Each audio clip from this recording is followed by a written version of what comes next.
Hit TV YouTube channels లో మీ వ్యాపార ప్రకటనలకు మరియు ప్రమోషనల్ ఇంటర్వ్యూస్ కోసం వెంటనే సంప్రదించండి. శివసేన పార్టీ గుప్పిట్లో బీజేపీ ఉన్నదా, బీజేపీ గుప్పిట్లో శివసేన పార్టీ ఉన్నదా? మహారాష్ట్రలో వాళ్ళు మీకు అవకాశం ఇచ్చారు, తెలంగాణకు వచ్చి ఇప్పుడు మేము ఈడ అవకాశం ఇచ్చినాం. మీరు ఈడ వాళ్ళకు వత్తాసు పలుకుతున్నారు, జేజేలు కొడుతున్నారు.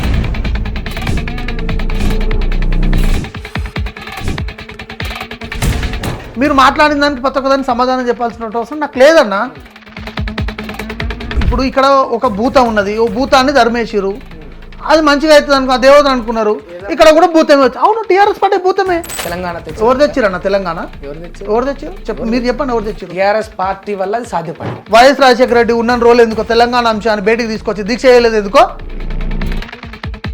2 రోజులు ప్రజా దర్బార్ అని చెప్పి, ప్రజా సర్కార్ అని చెప్పేసి గేట్లు మొత్తం తీసేసినాం, మొత్తం పెట్టినాం, రారి ప్రజలు చెప్పురి అని చెప్పి మళ్ళీ 4 రోజుల ముచ్చట్ల దుకాణాలు బంద్ చేసినటువంటి ప్రభుత్వం కాదు. ఉద్యోగాలు అమ్ముకున్నదన్న ప్రభుత్వం. నీటిలో కూడా 31 లక్షలకు ఒక పేపర్ అమ్ముకున్నారట, మొత్తం 700 కోట్లు దండుకోవాలని చూసిరట. మీరు అన్నట్టే ప్రభుత్వం చేసినట్టయితే ఈ నీటి పేపర్ను కూడా బీజేపీ ప్రభుత్వం అమ్ముకున్నట్టు అవుతుంది. అందులో విలీనమైన, అందులో భాగమైన వాళ్ళతో పొత్తు పెట్టుకున్న మీ శివసేన పార్టీది కూడా పాత్ర ఉన్నట్టే అవుతుంది. నేనేమంటున్నా అంటే, నేను ఇది మాట్లాడాలనుకుంటే మాట్లాడుకున్నాను, నాకేం సంబంధం ఉండదు. అది ఈ 4-5 సార్లు పేపర్ లీక్ అయిందని చెప్పి బయటకు వచ్చినప్పుడు, మరి ఇన్ని సార్లు పేపర్ లీక్ అయినప్పుడు ఏ మంత్రి ఏం బిక్తున్నాడు అని నేను అడుగుతున్నా.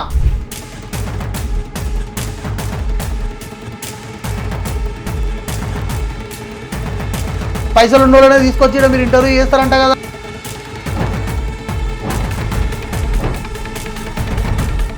నమస్తే, వెల్కమ్ టు హిట్ టీవీ. నేను మీ సింహాద్రి. ప్రస్తుతం మనతోటి తెలంగాణ శివసేన పార్టీ ప్రెసిడెంట్ శివాజీ గారు ఉన్నారు. వెల్కమ్ చేద్దాం.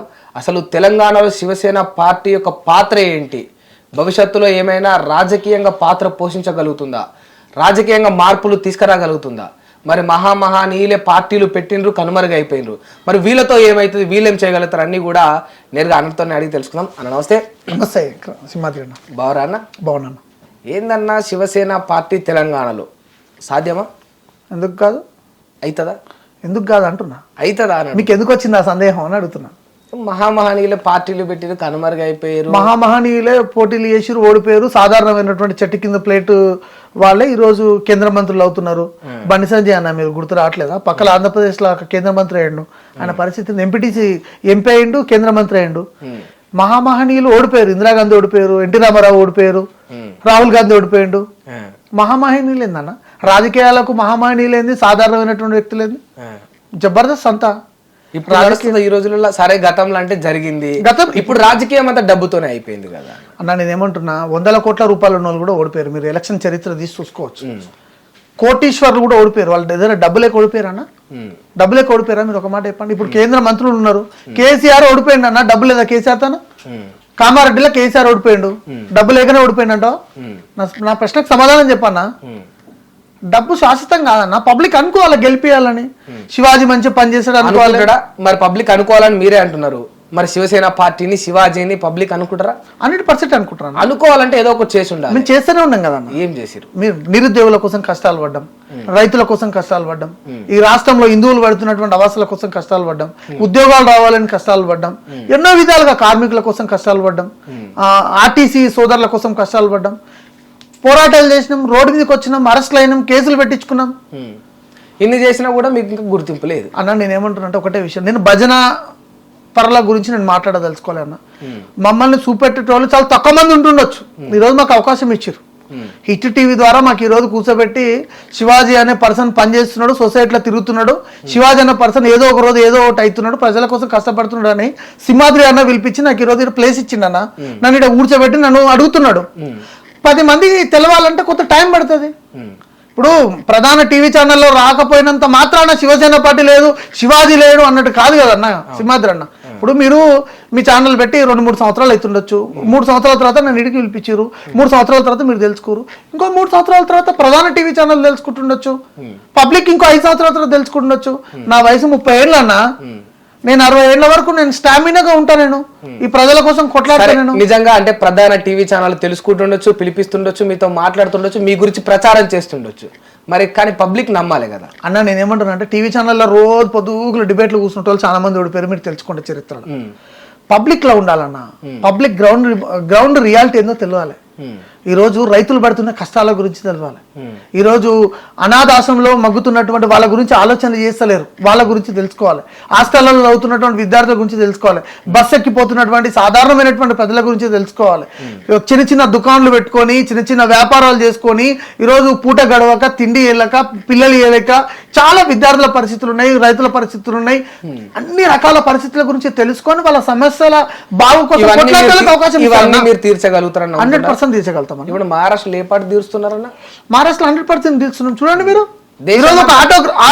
దేశమంతటా ఉన్నట్టే మహారాష్ట్రలో ఉన్నది. నేనేమంటున్నా, మీరు ఫస్ట్ ఆఫ్ ఆల్ మహారాష్ట్రకి పోండి.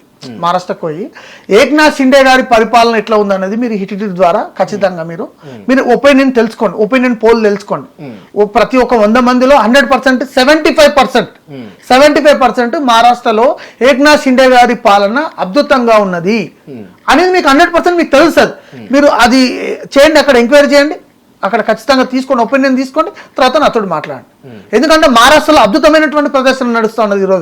ఈరోజు ఎక్కడికక్కడ సాధారణమైనటువంటి ప్రజలు ఇల్లు ఊలిపోతే ఇల్లు దగ్గరికి వెళ్ళిపోతున్నాడు. రోడ్డు మీద యాక్సిడెంట్ అయితే రోడ్డు మీద ఆగి దిగి వాళ్ళని తన వాహనంలో తీసుకెళ్లి హాస్పిటల్ తీసుకెళ్తున్నాడు. 12 గంటలకు 1 గంటలకు కూడా ప్రజలని ప్రజా దర్బార్లో కలుస్తున్నాడు అన్న. 2 రోజులు ప్రజా దర్బార్ అని చెప్పి ప్రజా సర్కార్ అని చెప్పేసి గేట్లు మొత్తం తీసేసినాం, మొత్తం పెట్టినాం, రారి ప్రజలు చెప్పురి అని చెప్పి మళ్ళీ 4 రోజుల ముచ్చట్ల దుకాణాలు బంద్ చేసినటువంటి ప్రభుత్వం కాదు మహారాష్ట్ర ప్రభుత్వం. నేను చెప్తున్నాను, అంటే రేవంత్ రెడ్డి అట్లా చేస్తుండా? మీరే అంటున్నారు. నేను అన్నా ఏందన్నా 29 రాష్ట్రాలు 30 రాష్ట్రాలు ఉన్నాయి, నేను అట్లా చేసిందా? నేను అన్నానా? అంటే మీరు రేవంత్ రెడ్డి అట్లా చేస్తున్నా కాబట్టి మీరే మీ నోటితో చెప్పారు. నేను రేవంత్ రెడ్డి కాంగ్రెస్ పార్టీ నేను అంటున్నా అన్న. ఇప్పుడు అది తెలంగాణ ముచ్చటే కదా. నేనేమంటారు, ఆంధ్రప్రదేశ్ అనుకోవచ్చు కదా, తమిళనాడు అనుకోవచ్చు కదా, కర్ణాటక అనుకోవచ్చు. నాకు తెలిసి గేట్లు తీసింది అయితే తెలంగాణ కదా. ఇప్పుడు మీరు చెప్తున్నారన్నా, నేను చెప్పలేదే, నువ్వే చెప్తున్నావు. సారీ, మీరే చెప్తున్నారు, అర్థం చేసుకో.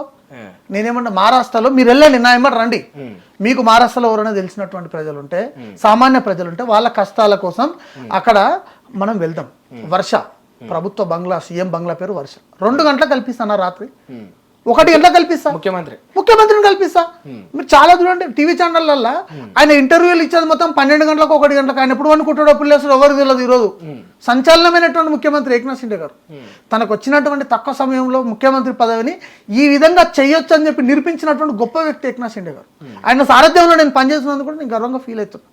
తానంతలో తానే అతను నన్ను పిలిపించుకున్నాడు. కానీ అందరు ఇట్లనే మాటలు చెప్తారన్న. కొత్తగా వచ్చిన ప్రతి ఒక్కరు వాళ్ళ నాయకుడి గురించి 2 సంవత్సరాలు అవుతుంది అందరు చెప్తారన్న, అందరు చెప్తారు, గొప్పగా చెప్తారు, వాళ్ళ నాయకుడిని పొగుడతారు, వాళ్ళ పార్టీని పొగుడతారు. అయినా కూడా మీలాంటి యువకులు అందరూ ఆ చెప్పుడు మాటల దగ్గర ఆగిపోతారు తప్ప వాళ్ళకు రాజకీయ భవిష్యత్తు అనేది కొనసాగదు. అట్లా చాలా మంది ఉన్నారు అన్న. నేనేమంటున్నా అంటే, నేను మహారాష్ట్రని పిలిపించి ఎవరినో పర్సన్ పిలిపించి ఉద్యోగం ఇప్పించలే నాకు ఏక్నాథ్ షిండే గారు. ఇంతకుముందు గతంలో ఉన్నటువంటి కేసీఆర్ ముఖ్యమంత్రి ఇక్కడ ఉన్నప్పుడు మహారాష్ట్ర పర్సన్ ఒకరిని తీసుకొచ్చి ప్రభుత్వంలో ఒక నామినేటెడ్ ఇచ్చి ఆయనకు ఉద్యోగం ఇచ్చింది. 70,000 80,000 లక్ష రూపాయలు అనుకో దాదాపు సాలరీ ఒక పర్సన్కి తీసి ఇచ్చారు. రేవంత్ రెడ్డి సర్కార్ వచ్చిన తర్వాత అది పీకేసారు అనుకో. నన్ను అట్లా పిలిపించి మహారాష్ట్రలో ఉద్యోగం ఇలే నాకు పిలిపించుకొని భుజం తట్టి వెన్ను తట్టి ప్రజల గురించి కొట్లాడు, కష్టాలు ఉన్నాయాడ, చాలా కష్టాలు ఉన్నాయి, కొట్లాడు, వాళ్ళ గురించి పోరాడు, నీ వెనుక నేనున్నా అని చెప్పి నన్ను తన సొంత ఇంటికి పిలిపించుకొని నన్ను భుజం తట్టి ఇక్కడికి పంపించిండు అన్న ఫైట్ చేయమని చెప్పి. మరి అట్లా ప్రోత్సహించటోళ్ళన్నా కావాలి కదన్న యువకులని. ఇప్పుడు వాళ్ళకి సర్కారు ఉంది, మహారాష్ట్రలో బంపర్ మెజార్టీ ఉంది, ఇప్పుడు కేంద్ర మంత్రి వచ్చిండు, మంచి ప్రభుత్వం ఉన్నది, వాళ్ళ కన్సందల్ని ఏ గవర్నమెంట్ అయినా నడుస్తుంది. మీరు చేసే పోరాటం మస్తు మంది చేస్తారన్న. ఇప్పుడు కార్యకర్తలు కూడా చేస్తారు. మీరు ఈ తెలంగాణ పార్టీ యొక్క, తెలంగాణలోని శివసేన పార్టీ యొక్క ప్రెసిడెంట్ అయి ఉండొచ్చు, కానీ పార్టీ కార్యకర్తలు, ఏబీవీపీ నాయకులు, ఎన్ఎస్యూఐ నాయకులు, బీఆర్ఎస్పీ నాయకులు వీళ్ళందరూ కూడా కొట్లాడాలి. కానీ మీకు రాజకీయంగా భవిష్యత్తు ప్రజలు ఇవ్వాలంటే ఎట్లా నమ్మాలి అన్న? నేనేమంటున్నా అంటే ఒకటే విషయం అన్న, కాంగ్రెస్ పార్టీకి పోయినసారి సీట్లు ఎన్ని వచ్చినాయి, ఈసారి సీట్లు ఎన్ని వచ్చినాయి. భారతీయ జనతా పార్టీకి 1 సీట్ ఉండే, తర్వాత మళ్ళీ బై ఎలక్షన్స్ లో 2 గెలిచారు, మళ్ళీ ఇప్పుడు 8 సీట్లు గెలిచారు. 4 సీట్లు పోయినసారి ఎంపీ సీట్లు ఉండే, ఇప్పుడు నేను ఏమంటున్నా బలంగా నిలబడి కొట్లాడితే. కానీ మీలా ఇప్పుడు ఒక పార్టీలకు తోకలాగా ఉంటే ఏం ప్రజలు నమ్ముతారన్న? మేము పార్టీకి ఏ పార్టీకి తోకలే లేరా? మేము ఏ పార్టీకి లేరా? లేము. బీజేపీకి శివసేన పార్టీ తోకనా కాదా? మీరు ఇది నేను అంటున్న మాట కాదు, జనాల్లో ఉన్నది. నేనేమంటున్నా, మేము 40 సీట్లు ఉన్నాయి మహారాష్ట్రలో, 100 సీట్లు ఉన్నాయి భారతీయ జనతా పార్టీకి. మేము సీఎం అయినా మాట ఎవరితో ఎవరన్నా మేము తోకేమనుకుంటున్నాం? మీకు ఇట్లా ఇచ్చేసిరు, ఇసిరేసిరు వాళ్ళు. విసిరేసిన ఎందుకు అనుకోవాలన్నా? అవకాశం కదా. ఇచ్చినండి అనుకోవాలి. అంతే కదా. విసిరేసిన అన్నిట్లలో మీరు కామ్ డౌన్ అయి ఉండాలి. ఈ ఒక్కటి మీకు ఇసిరేస్తాం ఇచ్చేస్తామని వాళ్ళు విసిరేస్తారని మీరు ఎట్లా అంటారన్నా? ఒక ముఖ్యమంత్రి పోస్టుని కాదా? అది ఎట్లా మీరు ఎట్లా మాట్లాడతారు? మరి మీరు అంతా దాన్ని ఎట్లా నువ్వే చెప్పాలా? మరి అంత insult ఎట్లా చేస్తారు? మీరు నాకు అర్థమవుతలేదు. 100 సీట్లు ఉన్న వాళ్ళు ముఖ్యమంత్రి అవునా? అవుతారా? మాకు అవకాశం లేకపోతే ఇచ్చిన- 40 సీట్లు ఉన్న వాళ్ళు ఇప్పుడు ముఖ్యమంత్రి అవుతారా? ఇప్పుడు మీరు వాళ్ళ- ఎట్లా అవుతారు? నేను ఒకటే విషయం ఎట్లా చెప్తున్నా. అవుతారు మీరు చెప్పురి. నేనేమంటున్నా, మెజారిటీ ఉంటదా గెలుపు, మైనారిటీ ఉంటదా మీరు చెప్పురు అన్న. సందర్భం వచ్చినప్పుడు వేరే కొత్త వాళ్ళకి అవకాశం ఇస్తుండొచ్చు అనుకోవచ్చు. అంటే డబ్బులు ఉన్నోనికి టికెట్ ఇవ్వాలి, అంటే సంచార జాతులకు టికెట్లు ఇవ్వద్దు, సామాజిక వర్గం పర్పస్ లో ఎక్కువ ఓట్లు ఉన్న వాళ్ళకి టికెట్లు ఇవ్వాలని మీరు డిసైడ్ చేస్తున్నారు ఇప్పుడు ఈ రోజు. అట్లేం కాదు. మరి మీరు అదే అంటారు కదా, ఎక్కువ సీట్లు ఉన్న వాళ్ళే కావాలి ముఖ్యమంత్రి జనాలు అంటున్నారు. ఓట్లేసి జనాలు ఇచ్చిన తీర్పు అది. నేనేమంటున్నా, BJP కి ముఖ్యమంత్రి మహారాష్ట్రలో జనాలు ఇచ్చిన తీర్పు అది. నేనేమన్నా వాళ్ళు ఎక్కువ సీట్లు పోటీ చేసిరు, మేము తక్కువ సీట్లు పోటీ చేసినాం, మాకు అవకాశం వచ్చింది. ప్రతిసారి వాళ్ళే ముఖ్యమంత్రిగా ఉన్నారు. ఈసారి మాకు అవకాశం వచ్చింది, నరేంద్ర మోడీ గారు దీవించారు, మా పార్టీకి అవకాశం ఇచ్చారు, ముఖ్యమంత్రిగా అవుతున్నాం. దాన్ని ఇసిరేసినట్టు ఎందుకు అనుకోవాలి? ఇప్పుడు నాకు చెప్పండి అన్న, శివసేన పార్టీ గుప్పిట్లో బీజేపీ ఉన్నదా, బీజేపీ గుప్పిట్లో శివసేన పార్టీ ఉన్నదా? ఎవరు గుప్పెట్లు ఎవరు లేరన్న. మీరు అట్లా సృష్టించాలనుకుంటే సృష్టించాలి. మహారాష్ట్రలో వాళ్ళు మీకు అవకాశం ఇచ్చారు, తెలంగాణకు వచ్చి ఇప్పుడు ఈడ మేము president ఈడ అవకాశం ఇచ్చినాం. మీరు ఈడ వాళ్ళకు వత్తాసు పలుకుతున్నారు, జేజేలు కొడుతున్నారు. ఎట్లా మాట్లాడతారు? వత్తాసు జేజేలే అన్న కాదన్న. నేనేమంటే ఒత్తాస జేజేలు అన్నారన్న. నేనేమంటే మహారాష్ట్రలో మాకు వాళ్ళు అవకాశం ఇచ్చిరు, మేము ఈరోజు భారతదేశ వ్యాప్తంగా నరేంద్ర మోడీ గారి పాలన ఈ భారతదేశానికి అవసరం ఉన్నదని, ప్రపంచ దేశాల్లో నా భారతదేశం అగ్రగామి దేశంగా కొనసాగాలని, అవినీతి లేని దేశంగా కొనసాగాలని, అభివృద్ధిలో ముందు వరుసలో కొనసాగాలని చెప్పి నరేంద్ర మోడీ గారికి భారతదేశ వ్యాప్తంగా మేము ఇక్కడ మద్దతు ఇచ్చినాము, సపోర్ట్ చేసినాము. 8 మంది ఎంపీలు పోటీ చేసి ఇక్కడ మొత్తం 8 మంది గెలుపులో ఖచ్చితంగా శివసేన పార్టీ కార్యకర్తల కృషి ఉన్నది, అందరి కృషి ఉన్నదన్న. భారతదేశ వ్యాప్తంగా మేము పనిచేసినాం. దానికి ఎవరికెవరు ఒత్తాసు పలికినట్టు కూటమిలో ఉన్నాం మేము. అంటే మీరేదో రాజకీయంగా ఏదో పొలిటికల్ గా అఫీషియల్ గా ఉండడానికి ఇట్లా కూటమి సపోర్ట్ అని చెప్పుకుంటారు, కానీ ఇది వత్తాసే అంటారు. నేనేమంటే మీకు ఒత్తాస అనుకోండి, భజన అనుకోండి, లేకపోతే ఇంకేదన్నా అనుకోండి అన్న, అదే మీ ఇష్టం అన్నది. మీకు భారత రాజ్యాంగం మాట్లాడే హక్కు ఇచ్చింది అనుకునే మీ ఇష్టం అది. పబ్లిక్ మిమ్మల్ని విస్మరిస్తారా, మిమ్మల్ని స్వీకరిస్తారా, మిమ్మల్ని ఏం చేస్తారని పబ్లిక్ డిసైడ్ చేస్తారన్నా. నేనేమంటున్నా అంటే మీరు మాట్లాడిన దానికి ప్రతి ఒక్కదానికి సమాధానం చెప్పాల్సిన అవసరం నాకు లేదన్నా. మీరు ప్రజలకైతే చెప్పాలి, 100% చెప్తా. ప్రజలకైతే ఖచ్చితంగా నేనేమన్నా మీరు ప్రజల తరపుకి వెళ్ళి మాట్లాడి మీరు ప్రజల కోసం ఏం చేసినావు అని అడిగితే ప్రజల్లో ఉన్నది ఏంటంటే భారతీయ జనతా పార్టీకి శివసేన పార్టీ పని చేస్తా ఉన్నది, 100% చేస్తాం అంతే తప్ప శివసేన పార్టీకి ప్రత్యేక గుర్తింపు ఏమీ లేదు అన్న. నేనేమంటున్నా అంటే గుర్తింపు కోసం మేము పనిచేస్తలేము, మా ఉనికి కోసం మేము పనిచేస్తలేము. మా కూటమి నిర్ణయం తీసుకున్నది, భారతీయ జనతా పార్టీకి అవకాశం ఇవ్వాలనుకున్నాం, ఇచ్చినాం. మాకు అవకాశం వచ్చినప్పుడు అవకాశం తీసుకుంటామన్నా, ఉనికి కోసం మేము పనిచేస్తలేము. ఇప్పుడు తెలంగాణలో భారతీయ జనతా పార్టీకి శివసేన పార్టీ సపోర్ట్ చేస్తుంది. సరే మీరు అన్నట్టు అఫీషియల్ గా మాట్లాడుకుంటే మీరు ఈ కూటమిలో భాగంగా వాళ్ళ వెనకాల ఉన్నారు, వాళ్ళ వెనంటే ఉన్నారు అనుకుందాం. మరి ఇప్పుడు నీకు గుర్తింపు ఏడొస్తుంది, నువ్వెట్లా రాజకీయంగా ముందుకు పోతావు? నువ్వేదో చేయాలి, ఏదో అభివృద్ధి చేయాలి, ఏదో మార్చేయాలని కలగన్నావు కదా, అదంతా ఇట్లా సాధ్యపడుతుంది. ఏమంటున్నా అంటే నేను పని చేసిన ఇది అధికార పార్టీ వాళ్ళు కాదు కదా, వాళ్ళైతే అధికారంలోకి రేపు భవిష్యత్తులో వచ్చినా కూడా నీకు అవకాశం ఉండదు. అవునన్నా, ఆ రోజు అవకాశం వచ్చినప్పుడు మాకు కూడా ఏదైనా అవకాశం వస్తుండొచ్చు, గ్యారంటీ ఏంది అన్నా. నేనేమంటున్నా మొన్న బీజేపీ జనసేన పొత్తు పెట్టుకుంటే జనసేన నాయకులను తొక్కేసిరని చెప్పేసి ఆ జనసేన నాయకులు ఇదే స్టూడియోలో మీరు కూర్చున్న ప్లేస్ లో కూర్చొని నాతోటి చెప్పిండ్రు. రేపు వాళ్ళకు పట్టిన పరిస్థితి, వాళ్ళకు పట్టిన గతి శివాజీకి పట్టదని గ్యారంటీ ఏంది అన్న? నేనేమన్నా అంటే రేపటి వరకు మనం సస్తవా బత్తమా తెలియదు అన్న.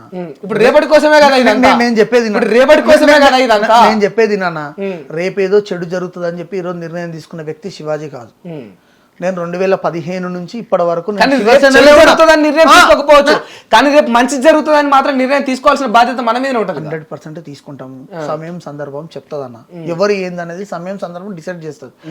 అదృష్టం దురదృష్టం అంటారు, వచ్చిన దాన్ని స్వీకరించినప్పుడు అదృష్టం అనుకుంటాం, ఏదన్నా జరిగినప్పుడు దురదృష్టం అనుకుంటాం. మనిషిలో అదృష్టం ఉంటుంది, దురదృష్టం ఉంటుంది అన్న. మనకి ఎట్లా రాసి పెట్టుంటే అట్లా జరుగుతుంది. కాకపోతే శివాజీ ఏం చెప్పదలుచుకున్నాడు అంటే, వాళ్ళు నన్ను మోసం చేసినా, పెద్ద పీట వేసినా నేను ప్రజల గురించి కొట్లాడతా అని చెప్తున్నా. నేను నా పార్టీలో తక్కువైంది ఎక్కువ ప్రజల గురించి కొట్లాడితే ప్రజలకు న్యాయం జరుగుతుంది, లేకపోతే చట్టసభల్లో పోయి ప్రశ్నిస్తే చట్టాల్లో మార్పు తీసుకొస్తే ప్రజలకు న్యాయం జరుగుతుంది. అంటే ఇప్పుడు మీరు కాంగ్రెస్ పార్టీ ప్రజలకు మోసం చేసింది అంటారా? అని నేను ఎందుకన్నా? మీరు అంటూనే ఉన్నారు. నేను అట్లా లేదు. మరి రోడ్డు మీద కొట్లాడిరు వాళ్ళు, మరి ఇప్పుడు రోడ్డు మీద కొట్లాడిరు, ప్రజలు అవకాశం ఇచ్చిరు, 6 గ్యారంటీలు అన్నారు. మరి 6 గ్యారంటీలలో ఎన్ని గ్యారంటీలు నెరవేర్చిరన్నా? మరి ఈరోజు ప్రజలకు మోసం చేసి బాగానే చేస్తున్నారు. ఏం చేసిరు చెప్పన్నా నాకు. బస్సు ఫ్రీ ఇచ్చిండ్రు మహిళలకు, ఇంకా 500 గ్యాస్ బండ్ ఇస్తున్నారు, 200 యూనిట్ల కరెంట్ ఫ్రీ ఇస్తున్నారు, చేస్తున్నారు. 3 చెప్తావన్నా? 3 చెప్తావు, ఇంకో 3 కూడా అవుతాయి. ఎవరు చెప్పిరన్నా? నేను చెప్తా చూడు ఈరోజు మీ ఛానల్ ద్వారా. కాంగ్రెస్ పార్టీ 6 గ్యారంటీలు ఇచ్చిందట, 3 కాదన్నా. నేను చెప్తా చూడు ఈరోజు స్టూడియో ద్వారా మీకు చెప్తా, మీరు డిస్టర్బ్ చేయకుండా. కాంగ్రెస్ పార్టీ పెట్టినటువంటి మేనిఫెస్టోలో చాప్టర్ 2లో చెప్తున్నా, కాంగ్రెస్ పార్టీ 6 గ్యారంటీలు ఇచ్చింది. అభయహస్తం గ్యారంటీ 1 మహాలక్ష్మి, మహిళలకు ప్రతి నెల 2500 రూపాయలు. ఆ మహాలక్ష్మిలోనే 500 రూపాయలకే గ్యాస్ సిలిండర్, ఆర్టీసీ బస్సులో ఉచిత ప్రయాణం. ఇది గ్యారంటీ 1లో. దీంట్లో నెరవేర్చింది ఆర్టీసీ బస్సులో ఫ్రీ ఇచ్చారు, ఒకటి అయిపోయింది. గ్యాస్ 500 రూపాయలు ఇచ్చారు. ఇది పక్కడితే ఇంకొకటి దీంట్లోనే గ్యారంటీ వల్లనే 2500 రూపాయలు ఫ్రీ ఉంది మహిళలకు. ఇవ్వాలన్నారు, ప్రతి నెల ఇస్తున్నారు. ఇది ఇంకా బాకీ ఉంది గ్యారంటీ 1లో. గ్యారంటీ 2లో రైతు భరోసా, ప్రతి ఏటా రైతులకు మరియు కౌలు రైతులకు ఎకరానికి 15,000 రూపాయలు, వ్యవసాయ కూలీలకు 12,000 రూపాయలు, వరి పంటకు క్వింటాలకు 500 రూపాయలు బోనస్. గ్యారంటీ 2. గ్యారంటీ 3 గృహజ్యోతి, ప్రతి కుటుంబానికి 200 యూనిట్లు ఉచిత విద్యుత్.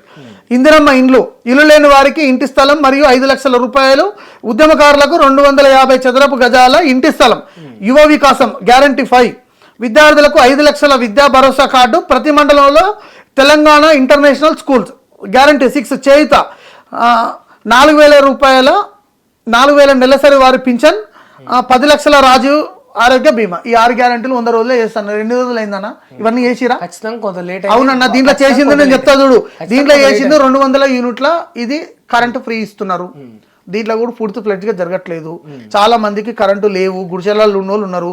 ఇంటి నెంబర్ ఉంటేనే కరెంట్ వస్తుంది. గుడిసెలలో ఉండటానికి ఇది జరగలేదు. 50% సక్సెస్, 50% జరగలేదు. ద సేమ్ టైం 500 రూపాయల గ్యాస్ సిలిండర్ ఉన్నది, చాలా మంది గ్యాస్ సిలిండర్లో ఉన్నది. ఇది కూడా 50% సక్సెస్, 50% కాదు. మహిళలకు ఉచితంగా బస్సులలో తీసుకుపోతున్నారు. ఎంతమంది మహిళలు ఎక్కుతున్నారు, ఎంతమంది ఈరోజు ఆర్టీసీ ఎంత నష్టాలని తెలుసా అన్న మీకు? విద్యార్థులకు బస్సులు పోతలేవు తెలుసా అన్న? విద్యార్థులకు సరైన సమయానికి బస్సులు వస్తలేవు తెలుసా? ప్రభుత్వం ఏమైనా బస్సులు పెంచిందా? ఎన్ని బస్సులు ఇచ్చింది? మహిళలకు ఉచితంగా బస్సులు తీసుకొచ్చింది. ఎన్ని బస్సులు తీసుకొచ్చి పెట్టారు? మరి తెలంగాణ ప్రతి దగ్గర ప్రభుత్వం కంటే బెస్టే కదా. అట్లీస్ట్ వీళ్ళు మహిళల కన్నా ఫ్రీ ఇస్తున్నారు. గతంలో మొత్తం ఎవరికీ ఏమి ఇవ్వలేదు కదా. ఎవరికి ఏమి ఇవ్వకపోయే దానికంటే కొంత ఇచ్చింది మేలే కదా. నేను చెప్పిన దాని గురించి ఏమైందన్న, దాని గురించి చేసి వదిలేసేయి. ఈ ఇంటర్నేషనల్ స్కూల్ ఎక్కడ పోయింది? 2,500 రూపాయల మహిళలకు ఇస్తున్నది ఎక్కడ పోయింది? మరి ఉద్యమకారులకు అది ఇస్తున్నది ఎక్కడ పోయింది? మీ జర్నలిస్టులకు మొత్తం 5 లక్షల రూపాయలు పెట్టి హెల్త్ బీమా ఇస్తున్నది ఎక్కడ పోయింది? ఇంటి స్థలాలు ఇస్తున్నది ఎక్కడ పోయింది? మరి స్కూల్ ఎక్కడ పోయినాయి? ఫీజు రియంబర్స్మెంట్ ఎక్కడ పోయింది? కాలేజ్ ఎక్కడ పోయిందన్న? 3 లక్షల కోట్ల అప్పు అనుకుంటే ఆడ 7.5 కోట్ల అప్పు ఉందట. చూస్తే బంగారు బిందెలు అనుకుంటే వాళ్ళకు మట్టి కుండలు దొరికినాయట. మట్టి కుండలు కాదు, లంక బిందెలు అనుకుంటే మట్టి కుండలు దొరికినాయి అన్నారు. కొంత టైం పడుతుంది అంటున్నారు. మరి అదే కదన్నా చెప్పాల్సింది. మరి 100 రోజులు చేస్తా అని చెప్పి గప్పాలు ఎందుకు కొట్టిరన్నా? తెలియదా? ఆ రోజు మేనిఫెస్టో ఇచ్చేటప్పుడు తెలియదా? తెలంగాణ రాష్ట్ర బడ్జెట్ లో ఎంత వరకు ఉన్నది, ఎంత అప్పులు చేసిరని చెప్పి వీళ్ళు చెప్పారు కదా అప్పట్లో. ఇంత అప్పు అయింది, ఇంత అప్పు అయిందని చెప్పారు కదా. మరి అంత అప్పు అయింది అన్నప్పుడు 100 రోజుల్లో సాధ్యం కాదని ఎందుకు చెప్పలేదన్నా? ప్రజల ఓట్లు ఎందుకు వేయించుకున్నారు? మరి ఆ రోజు చెప్పాల్సింది సంవత్సరం అవుతుందని. ప్రజల వరకు తీర్పిచ్చటంలో 100 రోజులు అన్నందుకు ప్రజలు ఈ రోజు అవకాశం ఇచ్చారు కాంగ్రెస్ పార్టీకి. మరి ఈ రోజు చేయకుండా ఎందుకు వేస్తున్నారు? రుణమాఫీ ఎక్కడ ఎందుకు గెలిపించారంటే ఎంపీ అదే నేనేమంటే, ఇప్పుడు ఇక్కడ ఒక భూతం ఉన్నది, ఓ భూతాన్ని ధర్మేసిరు, అది మంచిగా అవుతుంది అనుకో, దేవత అనుకున్నారు. ఇక్కడ కూడా భూతమే వచ్చి. అవును, టీఆర్ఎస్ పార్టీ భూతమే. తెలంగాణ రాష్ట్ర ప్రజల పక్షాన భూతం. దేనికి భూతం? 100% భూతం. తెలంగాణ ఎవరు తెచ్చిరన్న? తెలంగాణ ఎవరు తెచ్చారు? చెప్పండి, మీరు చెప్పండి. ఎవరు తెచ్చారు? టీఆర్ఎస్ పార్టీ వల్ల అది సాధ్యపడింది. ఎవరు చెప్పారు మీకు? కాదా? టీఆర్ఎస్ పార్టీ ఎప్పుడు ప్రారంభమైంది చెప్పన్నా? 2,000 కోట్లు. 1997లో అఖిల భారతీయ విద్యార్థి పరిషత్లో ఉన్నాను నేను. నెల్లూరులో జరిగినటువంటి రాష్ట్ర కార్యవర్గ సమావేశంలో తెలంగాణకు అనుకూలంగా మేము నినాదం ఇచ్చినామన్నా. 100% చెప్తా. అప్పటి నుంచి 1967 లేదంటలేము. అంటే చాకలి పోరాటం చేసినప్పుడు ఎక్కడ పోరాటం లేదంటలేమన్నా. కానీ రాజకీయ పార్టీ తోడవడం వల్ల, రాజకీయ బలం తెలంగాణకు చేకూరడం వల్ల ఆ రోజు టీఆర్ఎస్ పార్టీ అందులో ప్రధాన పాత్ర పోషించింది. అవునా కాదా? వాస్తవం చెప్పాను. ప్రతిపక్షంలో ఉన్నావు కనుక వ్యతిరేకించాలి. నేను కేసీఆర్ అంటే నేను చాలా అభిమానిస్తాను. ఎట్లా అభిమానిస్తా అంటే తెలంగాణ ఉద్యమ పర్పస్ లోనే అభిమానిస్తాను. అందరు అట్లా నేను అభిమానిస్తాను. నేను ఆయన అంటే నాకు శత్రుత్వమే లేదు. ఆయన అంటే నాకు చాలా ఇష్టం కూడా. నేను గట్టిగా చెప్పదలుచుకున్నాను. తెలంగాణ తేవడంలో తోడ్పాటు అయింది టీఆర్ఎస్ పార్టీ. వాళ్ళకు ఉన్నాయి 2 ఎంపీలు. భారతీయ జనతా పార్టీకి 167 మంది ఎంపీలు ఉండే అప్పుడు ఆ టైంలో, ఎన్డీఏ కూటమికి మొత్తం కలుపుకుని. ఆ రోజు శివసేన ఎంపీలు కూడా ఉండే, తెలంగాణకు అనుకూలంగా శివసేన ఎంపీలు కూడా ఓటేసిరు ఆ రోజు. చిన్న రాష్ట్రాలకు భారతీయ జనతా పార్టీ ఎన్డీఏ ప్రభుత్వం కట్టుబడి ఉన్నది. అదే సమయంలో భారతీయ జనతా పార్టీ సుష్మా స్వరాజ్ గారు, ఇక్కడ నరేంద్ర మోడీ గారు 100 రోజుల్లో తెలంగాణ ఇస్తాను ప్రకటన చేశారు. ఆ తర్వాత తెలంగాణ రాష్ట్రం ఇక్కడ సిద్ధించింది. మళ్ళీ వాళ్ళు తెలంగాణ ప్రకటించారు, మళ్ళీ స్టాండ్ వెనక్కి తీసుకురు, మళ్ళీ తర్వాత ప్రకటించారు. 1200 మందిని పొట్టలు పెట్టుకున్నారు. నేను ఏమంటున్నానంటే కేసీఆర్ గారు తెలంగాణ తేలే, తెలంగాణ ఉద్యమంలో కీలక పాత్ర పోషించిండు. కానీ తెలంగాణ ఉద్యమాన్ని మొత్తం ఆయననే భుజాల మీద వేసుకోలేదన్న. మేము ఏబీఎంపీలో ఉన్నాం. నేను ఆ టైంలో నడిపించిండు. నేను ఏమంటున్నాను, ముందుండి నడిపించిండు. కోదండరామ్ ఎడుకోయినా మరి ఆయన ముందుండి నడిపించిండు. మళ్ళీ అదే మాట ఆయన ముందుండి నడిపించినట్టున్నా. కోదండరామ్ ఉన్నారు, ప్రొఫెసర్ జయశంకర్ గారు ఉన్నారు, గాదే ఇన్నయ్య గారు ఉన్నారు, చెప్పుకుంటూ పోతే ఈ చరిత్ర చెరిగిపోయిన పేర్లు ఉన్నాయి. నేను కాదంటాను, కానీ కేసీఆర్ ముందుండి నడిపించిండు అనేది వాస్తవం. నేను అదే చెప్తున్నా కదా, తెలంగాణ ఉద్యమంలో కేసీఆర్ గారు కీలక పాత్ర పోషించారు నేను చెప్తున్నా, బరాబర్ చెప్తున్నా. కాకపోతే ఆయన పుట్టినందుకే తెలంగాణ వచ్చింది, ఆయన పార్టీ పెట్టకపోతే తెలంగాణ రాలేదంటే తప్పు. అట్లా అనట్లేదే. 100% ఆయన పార్టీ పెట్టి మీరు అన్నారు కదన్నా, తెలంగాణ తెచ్చిండు, మీరు తెలంగాణ తెచ్చిండు. పార్టీ ప్రధాన పాత్ర పోషించింది తెలంగాణ రావడానికి అని చెప్తాను. నేనేమన్నా అన్ని పార్టీలు ప్రధాన పాత్ర పోషించింది. టీడీపీ పోషించింది, బీజేపీ పోషించింది, టీఆర్ఎస్ పోషించింది. వాళ్ళు రాజకీయ పర్పస్ లో పెట్టిరు. వైఎస్ రాజశేఖర రెడ్డి ఉన్న రోజులు ఎందుకో తెలంగాణ అంశాన్ని బయటికి తీసుకొచ్చి దీక్ష చేయలేదు ఎందుకో. ఇవన్నీ మాట్లాడితే మళ్ళీ ఇవన్నీ వేరే కాంట్రవర్సీకి వెళ్ళిపోవాలన్నా ఇప్పుడు అన్నా. అవన్నీ కాదన్నా, తెలంగాణ వచ్చింది, అయిపోయింది. విద్యార్థులు చచ్చిపోయారు. ఆ చచ్చిపోయిన కుటుంబాలకు నువ్వేం చేసినావు, ఎంత ఇచ్చినావు? విద్యార్థులు నీకోసం రోడ్డు మీకు వచ్చి ధర్నాలు చేసిరు, ర్యాలీలు తీసిరు, మందులో పాల్గొన్నారు, జీవితాలను త్యాగం చేసిరు, రోడ్లు ఎక్కిరు, లాఠీల దెబ్బలు తిన్నారు, కేసులు పెట్టుకున్నారు, జైలుకు పోయిరు. దాంట్లో నేను కూడా ఒకడిని. ఏం చేసినావు నువ్వు? ఏం సాధించినావు? ఉద్యోగాలు ఇచ్చినావా? నిరుద్యోగ భృతి ఇస్తావు. ఏడుకోయింది నిరుద్యోగ భృతి? ఏడుకోయింది ఎందుకు? అందుకే ప్రజలు ఈరోజు తీర్పు ఇచ్చారు, కాల్చి వాత పెట్టారు. పార్లమెంట్ ఒక్కరిని లేకుంటే చేసారు. ఈరోజు రేపు రానున్న రోజులలో టీఆర్ఎస్ పార్టీ గతి ఇదే జరుగుతుంది. తెలంగాణ అసెంబ్లీలో కూడా ఉండరు, 10 మంది కూడా ఉండరు. అట్లా జరుగుతుంది. 100% జరుగుతుంది అన్న. ఎందుకు జరగదు? రేపు ఈ పార్టీకి కూడా అదే గతి పడుతుంది. అంత సులువుగా ఊకుంటాడా కేసీఆర్? ఎందుకన్నా, ఏం చేస్తాడు? ఊకుంటాడా? అంటే చేయనన్నా, ఏం చేస్తాడు అంటున్నా. నేను అదే అంటున్నా. మళ్ళీ ఎంపీ ఎలక్షన్స్లో ఏం చేయలేకపోయాడు కేసీఆర్? చెప్పానా? ఏదో నమ్మిండు, దెబ్బ పడ్డది. ఇప్పుడు మళ్ళీ కేసీఆర్ ఏమంటున్నా అంటే, కేసీఆర్ ప్రజలకు ఏం కావాలో కేసీఆర్ తెలుసుకోలేకపోయాడు. సింహాద్రి అన్న ప్రజలకు ఏం కావాలో తెలుసుకోలేకపోయాడు. ఏం కావాలంటారన్నా? ప్రజలకు కావాల్సింది మంచి పాలన కావాలి. మంచి పాలన నా విషయం ఉందన్న. మంచి పాలన అంటే ఇప్పుడు నేను చెప్తున్నా కదన్నా, నాకు ప్రాబ్లం ఉంది. నేను నేరుగా వచ్చి చెప్పుకునే పరిస్థితి కావాలి. నువ్వు టైంకు ఫీజు రియంబర్స్మెంట్ ఇవ్వకపోతుంది, టైంకు సర్పంచ్లకు బిల్లులు ఇవ్వకపోతుంది, ఎంపీటీసీలకు బిల్లులు ఇవ్వకపోతుంది, టైంకు నువ్వు ఏది ఎక్కడ జరగాలో అక్కడ జరగనియకపోతుంది. నువ్వు ఏం చేసినావు పాలన? నువ్వు ఫామ్ హౌస్లో వండుకున్నావు, మంత్రులకు ఇచ్చేసినావు, మొత్తం అవినీతి పరులు అయిపోయా. మొత్తం ఎక్కడికక్కడ ఉద్యోగాలు అమ్ముకునే, నిరుద్యోగుల మూట్ల మన్ను కొట్టే, 58 సంవత్సరాలు ఉన్న ఉద్యోగ వయ పరిమితి తీసుకుపోయి 61 సంవత్సరాలు చేసే, 3 సంవత్సరాల వరకు నో రిటైర్మెంట్ లేకుండా చేసే, 58 ఉన్నదాన్ని 56 చేస్తాడు ఎవడన్నా తెలివికల్లా ముఖ్యమంత్రి. కానీ 51ని తీసుకుపోయి 61 చేసేవి, ఉద్యోగాలు లేకుండా చేసి, నిరుద్యోగుల మన్ను పోసి, క్యాంపస్లలో ఇప్పటికి దూరిపో 35 ఏళ్ళు, 36 ఏళ్ళు, 40 ఏళ్ళ వరకు ఉన్నారు. ఉద్యోగం వస్తుందేమో పెళ్లి చేసుకుందామని అనుకుంటున్నారు. పెళ్ళిళ్ళు కాక, పిల్లల్ని ఇయ్యక, ఇంటికోలేక, మాడకాయ చట్నీ తోడు తిని, యాసిడిటీ ప్రాబ్లమ్స్ వచ్చి చూడిపో అన్న. అమీర్పేటలో చూడిపో, కర్మన్ఘట్లో చూడిపో, ఆర్టీసీ క్రాస్ రోడ్లో చూడిపో, క్యాంపస్ చెట్ల కింద చూడిపో అన్న. కుర్చీలు కొనుక్కొని వాళ్ళు చూడిపో అన్న ఎట్లా బతున్నారు, వాళ్ళ పరిస్థితి ఏందో చూడిపో. అయ్యా అమ్మ కష్టపడుతుంటే 400-500 రూపాయలు కూలికి పోతే, ఆ కూలికి పంపినటువంటి డబ్బులు 200 వాళ్ళు తిని 200 వీళ్ళకేసి బతుకుతుంటే ఈరోజు వాళ్ళ పరిస్థితి చూడిపో అన్న. ఉద్యోగాలు అమ్ముకున్నదన్న ప్రభుత్వం. ప్రభుత్వమే అమ్ముకున్నారు. దొంగ కొడుకులు ప్రభుత్వమే 100% అన్న. అధికారులు అమ్ముకున్నారా? అధికారులు అమ్ముకున్నారు. అధికారులు ప్రభుత్వానికి సంబంధించిన వాళ్ళు కాదా? అంటే మొత్తం ప్రభుత్వం అంటే ఒక పార్టీ, ప్రజలు ఓట్లేసి ఎన్నుకున్న వాళ్ళు ఉంటారు. అధికారులు అంటే ఏదో చదువుకొని జాబ్ కొట్టి వచ్చిన వాళ్ళు ఉంటారు. అవునన్నా, నేను అదే చెప్తున్నా. మరి ప్రభుత్వ అధికారులు ప్రభుత్వం కాదా అన్న? ప్రభుత్వ అధికారులు మంచి చేసిన దండలేస్తారు, మా ప్రభుత్వం చేసిందని చెప్తారు. మరి వాడు తప్పు చేసినా వానికి మాకు సంబంధం లేదంటారా? ఒక వ్యక్తి చేసిన తప్పు వల్ల మొత్తం ప్రభుత్వం జరగనీయకుండా చూడాలి కదా, జరగనీయకుండా చూడాలి కదా.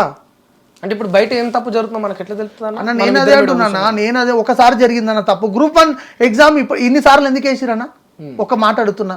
గ్రూప్ 1 ఒకసారి అయిపోయింది, రెండోసారి అయిపోయింది, ఎందుకు చేశారు ఇన్నిసార్లు? ఎందుకు ఇంత ఇబ్బంది అయింది? ఈరోజు నీట్ కూడా ఉంది, భారతదేశంలో నీట్ కూడా జరుగుతూ ఉంది. ఆ నీట్ అంశం కూడా ఉన్నది. నేను కూడా డిమాండ్ చేసిన, మేము ఎన్డీఏ కూటమిలో ఉన్నప్పుడు కూడా నేను కూడా డిమాండ్ చేసిన. ఇప్పుడు మరి మీ కళ్ళకి కనిపించలేదా అది? నేను అదే అంటున్నా, నీట్కు సంబంధించినటువంటి బాధ్యత గల ఎన్టీఏను ప్రక్షాళన చేయాలని చెప్పిన. నేను చెప్తున్నా ఎన్టీఏను ప్రక్షాళన చేయాలని చెప్పి. నాకు ఒక చిన్న డౌట్ వచ్చిందన్న, అంటే ప్రభుత్వం అమ్ముకున్నది అని అన్నారు కదా పేపర్లు. ఇప్పుడు నీటిలో కూడా 31 లక్షలకు ఒక పేపర్ అమ్ముకున్నారట, మొత్తం 700 కోట్లు దండుకోవాలని చూసిరట. దండుకున్నారు. అది కూడా ఇప్పుడు మరి బీజేపీ ప్రభుత్వం చేసినట్టే. నేనేం చెప్తున్నా, బీజేపీ అధికారుల మీరు అన్నట్టే ప్రభుత్వం చేసినట్టయితే ఈ నీట్ పేపర్ ను కూడా బీజేపీ ప్రభుత్వం అమ్ముకున్నట్టు అవుతుంది.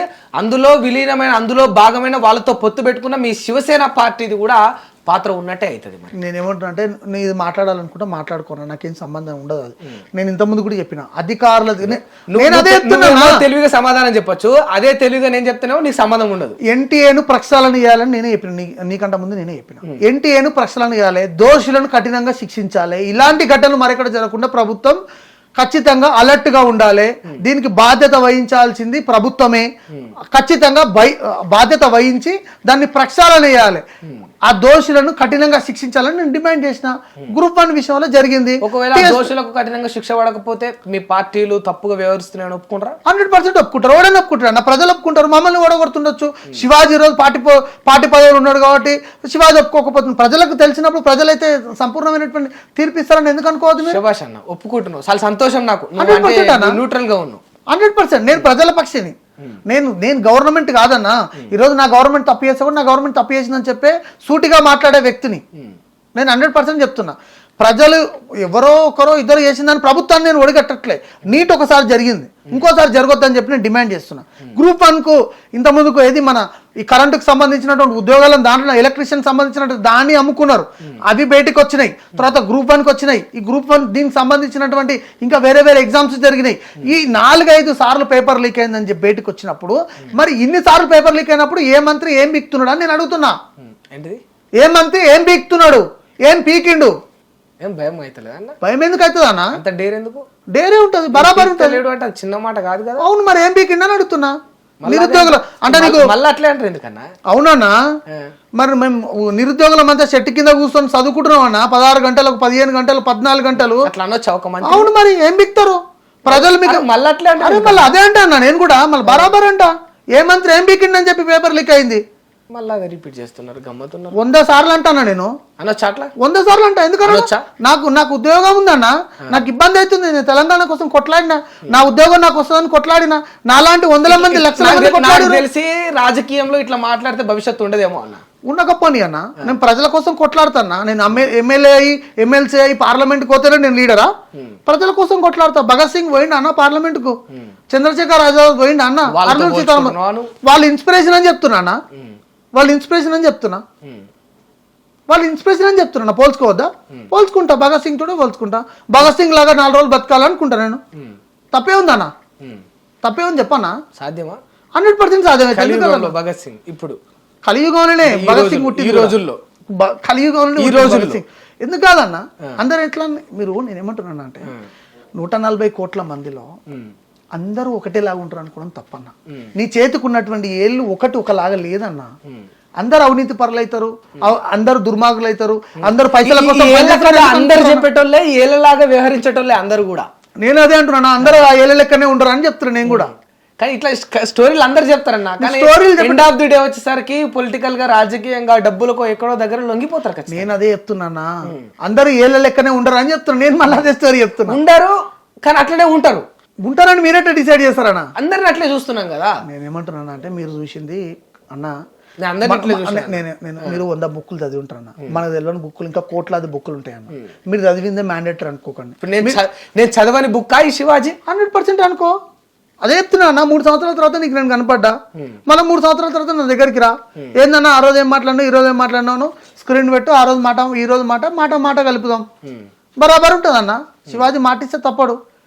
9 ఏళ్ళుగా ఈరోజు అధికార పార్టీకి కాదు, ఈరోజు మేము ప్రతిపక్షంలో లేము, అధికార పక్షంలో లేము, ఈరోజు మాకు ఇక్కడ ఎమ్మెల్యే లేడు, ఎంపీ లేడు, ఎవరు లేరు. నేను ఈరోజు 9 ఏళ్ళకి ఈ పార్టీలో పనిచేస్తున్నా. నా స్టాండ్ ఏందన్నది మీకు ఎందుకు అర్థం అవుతలేదు? స్టాండ్ తీసుకున్నారు 9 ఏళ్ల నుంచి వెళ్ళి ఎమ్మెల్యే, ఎంపీ, సర్పంచ్ ఎవరు లేకున్నా కూడా ఇంకా నిలబడతారు. 9 ఏళ్ళు ఇట్లే గడిచిపోయాయి, ఇంకో 9 ఏళ్ళు కూడా ఇట్లే గడిచిపోయి, ఇంకా 20 ఏళ్ళు గడవనన్నా. నాకేం నష్టం ఉంది? నేను ఎమ్మెల్యే కావాలనుకుంటున్నాను, ప్రజల గురించి కొట్లాడాలనుకుంటున్నా. ప్రజలు తీర్పిచ్చినప్పుడు ప్రజలు వేస్తుండొచ్చు, నా నామినేషనే ప్రజలు వేస్తుండొచ్చు, నేను పోటీ చేయకుండా నేను ప్రజలు వేస్తుండొచ్చు అన్న. మీరు రావాలని ప్రజలు పిలుస్తుండొచ్చు. ఆ రోజులు వస్తాయంటవా? ఎందుకు రావన్నా? ఆ రోజులు వస్తాయంటవా? నేనేమంటే మానవత్వం అయితే ఈ భూమి మీద బతికే ఉందా అన్న? నేను అన్న అంటున్నా, ఉన్నది, మీరు నన్ను అన్న అంటున్నారు. మానవత్వమే కదా అన్న, ఇది మంచితనమే కదా అన్నది. ఈ మంచితనం లేదనుకుంటారా మీరు? లేదనుకుంటారా? ఉన్నది, ఉన్నది కదా. మరి అదే మంచితనం ఉంటేనే కదా. రాజకీయాల్లో ఈ మంచితనం పనికొస్తుందంటారా అన్న? నేనేమంటున్నా, రాజకీయం అంటే ఏదో వ్యభిచారం లాగా చెప్పకండి. మీరు వ్యభిచారమే, మీరు అట్లా చెప్పకండి. నేనేమంటున్నా, డబ్బులు ఇస్తే ఓట్లు వేయడం మామూలుగా. వ్యభిచారం ఎట్లా నడుస్తుంది? డబ్బులతో నడుస్తుంది, అంతేనా కాదా? డబ్బులు తీసుకొని అందరూ, మీరు డబ్బు తీసుకొని ఓటేసిరా? ఎవరు? మీరు డబ్బు తీసుకొని మరి ఎట్లా అంటారు? మీరు ఎట్లా డిక్టేట్ చేసారు? ఈ 1% ఓటు డిసైడ్ చేయదు. నేనేమంటున్నా, మీరు ఎట్లా డిక్టేట్ చేశారు? ఇప్పుడు ఈ 1% ఓటు డిసైడ్ చేయదు. సింహాద్రన్న, నేను ఈ 1% ఓటు డిసైడ్ చేయదు అన్న. మీరు అందరితో మాట్లాడడం కుదరదు. నాలాగా డబ్బులు తీసుకోకుండా ఓట్లు వేసే జర్నలిస్టులు ఎంతో మంది ఉన్నారు. అవును, కానీ ఆ డబ్బులకు లొంగి ఓట్లు వేసే వాళ్ళే ఎక్కువ మంది ఉన్నారు. నేను ఒకటే విషయం చెప్తా, క్లారిటీ. నేను గ్రౌండ్ రియాలిటీ నుంచి వచ్చిన. ఈ అవినీతి చేసినటువంటి డబ్బులు ఎలక్షన్స్లో వాళ్ళు పంచి పెడుతున్నారు. ఇన్ని రోజులు 5 సంవత్సరాలు దాపెట్టినటువంటి పైసలు ఆ నెల రోజులలో తీసుకొచ్చి పెడతారు. ప్రజలు డబ్బులు తీసుకోవాలి. వాళ్ళు ఏం కష్టం చేసి సంపాదించిన డబ్బులు కావు. ఎవరు తాను తీసుకోవాలి, ఎవరు తాను తీసుకోవద్దు అనేది ప్రజలకు ఒక అవగాహన ఉంటే బాగుంటుంది అనేది నేను చెప్పేది. నాన్న, లెట్ మీ కంప్లీట్. వాళ్ళ దగ్గర తీసుకోవాలని నేను చెప్తున్నా. ఎవరికి ఓటేయాలి, ఎవరు మాతోటి కలిసి ఉంటారు, ఎవరు మాతోటి ఉంటారు, ఎవరు మా సమస్య ఉంటారు, ఎవరు మాతోటి కొట్లాడతారు, మా సమస్యను ఎవరు పరిష్కారం చేస్తారు అనే క్లారిటీ ప్రజలకు ఉండాలని నేను ఫస్ట్ నుంచి కూడా అదే మాట చెప్తున్నా. ఇప్పుడు కూడా అదే మాట చెప్తున్నా. ఎన్నికల ముందు అదే మాట చెప్పినా, ఎన్నికల తర్వాత కూడా అదే మాట చెప్తాను. నేను ఏం చెప్పదలుచుకున్నా అంటే, అందరూ డబ్బులు తీసుకొని ఓట్లు వేయరన్న, అందరూ డబ్బులకు అమ్ముడు పోరన్న, అందరూ డబ్బులకు పోరన్న, అందరూ రాజకీయం కోసం ఏది పడితే చేయరన్న. అట్లా చేసే వ్యక్తి కాదు శివాజీ అని నేను క్లారిటీగా నా గురించి నేను స్టేట్మెంట్ చేసిన. మీరు అమ్ముడు పోతారని నేను చెప్తానా? మీరు పైసలు ఉన్న వాళ్ళకే తీసుకొచ్చి ఇంటర్వ్యూ చేస్తారని నేను అంటే మీకు ఎంత కోపం వస్తుందన్న? మీ క్యారెక్టర్ని వేరే చేసినట్టు కాదా? ఇన్సల్ట్ చేసినట్టు కాదా అన్న? పైసలు ఉన్న వాళ్ళనే తీసుకొచ్చి మీరు ఇంటర్వ్యూ చేస్తారంట కదా అని నేనంటే చెయ్యనని చెప్తా. నేను కూడా నేను డబ్బులకు అమ్ముడు పోవని చెప్తా. బరాబర్. మీరు అమ్ముడు పోతే ప్రజలు అమ్ముడు పోతారని చెప్పి. అరే ప్రజలు అమ్ముడు పోతారు, మీరెట్లా డిసైడ్ చేస్తారన్న? ప్రజల్ని మీరెట్లా ఇన్సల్ట్ చేస్తారు? ఒక 100 మందిని తీసుకొద్దామన్న, 100 మందిని ఇప్పుడే మనం గ్రౌండ్ రియాలిటీ ఇప్పుడు చూద్దామని అన్నారు కదా. 100 మందిని ఇంటర్వ్యూ క్లోజ్ అయిన తర్వాత మనమే బయటికి పోదాం, అడుగుదాం. ఒక 100 మందిని మైక్ పట్టుకుని ఆన్ రికార్డ్ లైవ్ టెలికాస్ట్ చేసుకుంటూ అడుగుదాం. డబ్బు తీసుకోకుండా ఓట్లు వేసిన వాళ్ళు ఎంతమంది, డబ్బు తీసుకొని ఓట్లు వేసిన ఎంతమందో అది రేషియో మనమే చూసుకున్నాం ఇద్దరం. నేను ఏమంటున్నా, డబ్బులు తీసుకొని ఎందుకు తీసుకోవద్దు? అవినీతి డబ్బులు తీసుకోవాలని నేనే చెప్పినా కదా అన్న. ఇంతకుముందు మైండ్ లో ఏం రన్ అయితే తెలుసా అన్న? డబ్బులు తీసుకున్నప్పుడు డబ్బులు తీసుకున్నాం, ఆ తీసుకున్నోడికి ఓటు అయిపోతే పాపం తగులుతుందేమో, ఉసురు తగులుతుందేమో అన్న యోచనలా వాడికే అందరూ ఓట్లు వేస్తా ఉన్నారు అన్న. నేనేమంటే, ఇప్పుడు స్వాతంత్రం వచ్చి 75 ఏళ్ళు దాటిందన్న. ఈ ఓట్ సిస్టమ్ లో ఏమైనా మార్పు వచ్చిందా మీరు చెప్పండి? నేనేమంటే చాలా మార్పులు వచ్చినాయి, అట్లా అనుకోనికలేదు. బ్యాలెట్ పేపర్లు పోయి ఈవీఎంలు వస్తే మార్పు అనరా అన్న? నేనేమంటున్నా, డబ్బులు తీసుకోకుండా ఓట్లు వేస్తే నేను ఒకటే వేసిన. భారతదేశంలో ఇప్పటికి ఈవీఎంల పైన సంచలనమైనటువంటి కామెంట్లు చేసినటువంటి ఎందరికో అవకాశం ఇచ్చారు. ఈవీఎంలు చేయండి, హ్యాక్ చేయండి అని, ఈవీఎంలు హ్యాక్ చేయండి అని చెప్పి ఇప్పటికి ఎంతో మందికి అవకాశం ఇచ్చారు. భారతీయ జనతా పార్టీ 400 పార్ అని చెప్పింది. అదే ఈవీఎంల పర్పస్ ఉంటే వీళ్ళు ప్రతిపక్షాలు చేస్తున్నట్టుగా అట్లా అనుకున్నుంటే మరి భారతీయ జనతా పార్టీ అధికారంలో ఉన్నటువంటి రాష్ట్రాలు, ఆ రాష్ట్రాల్లో భారతీయ జనతా పార్టీ తక్కువ సీట్లు తెచ్చుకున్నది, చాలా తక్కువ సీట్లు తెచ్చుకున్నది. మరి అధికారం లేని దగ్గర భారతీయ జనతా పార్టీ ఎక్కువ సీట్లు తెచ్చుకున్నది. ఒడిశా లాంటి సీట్లు. పొలిటికల్ గేమ్ ఏమో నా ఎవడన్నా వెనక నువ్వు ముంగల గొయ్యిలో ఉండాలనుకుంటాడా? మీరు ఉన్నారు ఇప్పుడు. నేను నాది వదిలిపెట్టన్నా, ప్రభుత్వం గురించి చెప్తున్నా. నేను ఉంటా, అక్కడ పడ్డేం కాదు, ఇక్కడ పడ్డేం కాదన్నా. కొట్లానికి రెడీగా ఉన్నా. నువ్వు ఇలా పడ్డా కానీ లేచి నిలబడతా, గొయ్యిలో పడ్డా కానీ లేచి నిలబడతా. నాది వదిలిపెట్టు, ప్రభుత్వం గురించి చెప్తున్నా నేను 100%. నేనేమంటున్నా, ఈ ఈవీఎంలు బ్యాలెట్ పేపర్ ఇది కాదన్నా. ప్రజలు ఎవరికి తీర్పు ఇవ్వాలనేది ఇస్తారు. భారతీయ జనతా పార్టీ ఉన్నది, నరేంద్ర మోడీ ఎవరు నడిచింది. భారతీయ జనతా పార్టీ 2 సార్లు అధికారం ఇచ్చారు, 3వ సారి కూడా అధికారం ఇచ్చారు. ఏదైతే అధికారం ఇచ్చారు, 240 సీట్లు వచ్చినాయి. అధికారంలో ఉన్నారు, మరో 5 ఏళ్ళు ఆయన ముఖ్యమంత్రి ప్రధానమంత్రి కొనసాగుతారు. భారతదేశంలో ఎన్నో సంచలనమైనటువంటి నిర్ణయాలు జరగబోతా ఉన్నాయి. చూడండి మీరు, సంచలనం అంటే 100% సంచలనమే ఉంటుంది. సంచలనం చెప్తే సంచలనం నిర్ణయాలు అన్నారు కదా, కొన్ని నిర్ణయం చెప్పారు అదన్న. అవన్నీ చెప్తే చెప్పారన్న, అవన్నీ చెప్తే సంచలనం ఎట్లయితుంది అన్న? గవర్నర్ ఎందుకు, నీకెందుకు చెప్తారన్న అవన్నీ? నన్ను సంచలనం చేయరాదు, నేను సంచలనంగా ఫీల్ అయిపోతాను. చెప్తా నీకు, ఓ రోజు ముందు చెప్తాలే నీకు, ఓ రోజు ముందే చెప్తా, అనౌన్స్ చేసి ఒక రోజు ముందు చెప్తా. సరే చూద్దాం. ఏంటి అది ఇట్లా పెట్టుకున్నారు కదా బాణం? మా పార్టీ సింబల్ అన్నది బాణం గురించి. అదే అంటే వేస్తారా, బాణం వేసేస్తారా అన్నట్ట? వేస్తాం, అవినీతి పరులకు వేస్తాం. మీకెందుకు వేస్తానా? మీకెందుకు వచ్చింది ఆ డౌట్? మీకు వేసాను భయం ఇట్లా అయిందా? నాకేం భయం కాలేదన్న, డౌట్ వచ్చింది. ఎవరికి మా పార్టీ సింబల్ ఇది. అవినీతి పనులు అంటే ఫస్ట్ ఆ బాణం నాకు తెలిసి మీ బీజేపీ, మీ యొక్క శివసేన పార్టీ వాళ్ళకే చాలా మంది గుచ్చుకుంటుందేమో. ఇక గుచ్చుకున్న వాళ్ళకి అందరు గుచ్చుకున్నప్పుడు మా దాంట్లో ఎవరైనా ఉంటే కూడా మా దాంట్లో గుచ్చుకుంటుంది అన్న. ఫస్ట్ మీ వాళ్ళకే గుచ్చుకుంటారు. అది మా వాళ్ళకి ఏం గుచ్చుకోదు. ఫస్ట్ వాళ్ళు మీరే దగ్గర ఉంటారు కదా, మా వాళ్ళకి ఏం గుచ్చుకోదు అన్న. మా వాళ్ళకి మా బాణం వేరే వాళ్ళ మీద వేస్తాం. మా వాళ్ళ దాంట్లో అవినీతి పనులు ఎవరు లేరు ఉంటే ఖచ్చితంగా గుచ్చుకుంటే ప్రజలు గుచ్చిస్తారు. మేము గుచ్చలేదు, మేము వెనుక పడితే మా వాళ్ళు అని చెప్పి మేము ఇలా ఒకవేళ అనుకుంటలేము ఇప్పుడు, కానీ అనుకుంటే చెప్తున్నా, ఒకవేళ అట్లా అనుకుంటే ప్రజలు గుచ్చేస్తారంట. గుచ్చేస్తారన్న, ఏముందన్న? ప్రజలు అనుకుంటే ఏదైనా సాధ్యమే కదా. ఇందిరాగాంధీని ఓడగొట్టిరు, రాహుల్ గాంధీని ఓడగొట్టిరు, ఎన్టీ రామారావుని ఓడగొట్టిరు, అందరిని ఓడగొట్టిరు. ప్రజలు అనుకుంటే ఏదైనా సాధ్యమవుతుంది. సింహాద్రన్న మాటలు బాగా మాట్లాడుతున్నావు అన్న, ఏడ నేర్చుకున్నావే? నేను చిన్నప్పటికెళ్ళి నేను పంట పొలాలలో పెరిగి ఉన్నాను. నేను పంట పొలాల్లో పెరిగిన వాళ్ళు అందరు ఇట్లా మాట్లాడరు, ఇట్లా మాట్లాడతారన్న. అందరు ఇట్లా అంటే అందరూ మాట్లాడాలని రూలే ఉందన్న, అందరూ మాట్లాడాలని రూలే. మీకు చాలా అవగాహన ఉందన్న, మీరు ఏడ నేర్చుకున్నారని అడిగితే మీరేం చెప్తారన్న? అంటే చదువుకున్న, జర్నలిజం చేసిన, ఏదో రాజకీయ మాట్లాడి నేను కూడా ఊరు నుంచి ఇటు వరకు వచ్చినా కదన్న, మీకు అది అట్లా అర్థమవుతుంది అన్న. 10 మందిని చూసి వచ్చినా అర్థమవుతుంది. తెలంగాణ రాష్ట్రంలో చాలా సమస్యలు ఉన్నాయన్న, సమస్యల పైన పోరాటం చేయాల్సిన అవసరం ఉంది. కాంగ్రెస్ పార్టీ ప్రవేశపెట్టినటువంటి ఆ యొక్క మేనిఫెస్టో పైన పోరాటం చేయాల్సినటువంటి అవసరం ఉంది. ఆ ప్రభుత్వం తప్పు చేస్తుందని ఈ ప్రభుత్వానికి అవకాశం ఇచ్చారు ప్రజలు. ఈ ప్రభుత్వం ఇట్లా రేపు మాపు అని కాలక్షేపం చేస్తే మాత్రం ఆ ప్రభుత్వం 5 ఏళ్ళు గవర్నమెంట్, ఇంకో 5 ఏళ్ళు అట్లా ఉన్నది. కానీ ఈ గవర్నమెంట్ అట్లా కూడా ఉండదు. నిరుద్యోగులు, విద్యార్థులు, రైతులు తలుసుకుంటే 100% ఈ ప్రభుత్వాన్ని ఎప్పుడైనా కూలగొట్టే పరిస్థితి ఉంటుంది. ఎందుకు చెప్తున్నా ఈ మాట అంటే, ఆ ప్రభుత్వం తప్పు చేసిందని ప్రభుత్వానికి అవకాశం ఇచ్చినాం, ప్రజలు అవకాశం ఇచ్చారు. ప్రజల నమ్మకాన్ని ప్రభుత్వం కోల్పోయినట్టయితే కాంగ్రెస్ పార్టీ భూస్థాపితం అవుతుంది. 100% అవుతుంది. నిరుద్యోగులని అరగోస పెట్టింది ఆ ప్రభుత్వం, నాశనమైంది ఆ ప్రభుత్వం. ఈ ప్రభుత్వం ఇట్లా అదే అరగోస పెడితే ఈ ప్రభుత్వం సర్వనాశనం అవుతుంది. నిరుద్యోగుల ఏడుపు మంచిది కాదన్న, నిరుద్యోగుల ఏడుపు మంచిది కాదన్న. నేను చెప్తున్నా, ఇప్పుడు కూడా చెప్తాను. 40 ఏళ్ళు వచ్చిన కూడా ఈరోజు పెళ్ళి అవుతలేదన్న పాపం. వాడు ఇప్పుడు 15 ఏళ్ళ కింద 10 ఏళ్ళ కింద వచ్చిందన్న, తెలంగాణ వచ్చింది, నేను ఉద్యోగం చేస్తా, మా అమ్మ నాయనని మంచిగా చూసుకుంటా, నా ఊర్లో నా ఇల్లు కట్టుకుంటా, నేను పెళ్ళి వేసుకుంటా పచ్చని తోరం కట్టుకొని, నా అక్కలని చెల్లెలని నేను మంచిగా చూసుకుంటా, నేను ప్రయోజకున్న ఇంటికి పోతా అని చెప్పి ఊర్లోకి వెళ్ళి వచ్చి హైదరాబాద్ పట్టుకుని ఉన్నారన్న. పండుగ పబ్బానికి కూడా ఊర్లోకి వెళ్ళలేని పరిస్థితుల బతుకులు ఈరోజు నిరుద్యోగుల బతుకులన్న.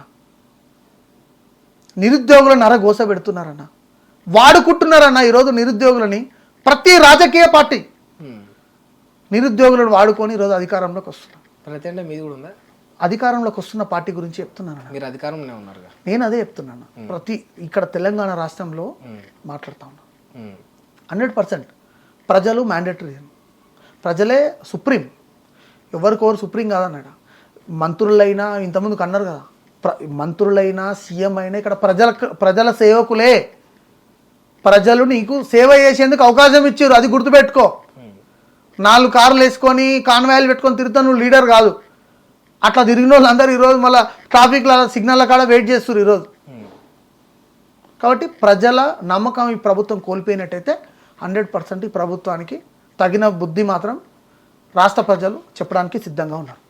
సరే, ఫైనల్గా ఏం చెప్తావన్నా మరి?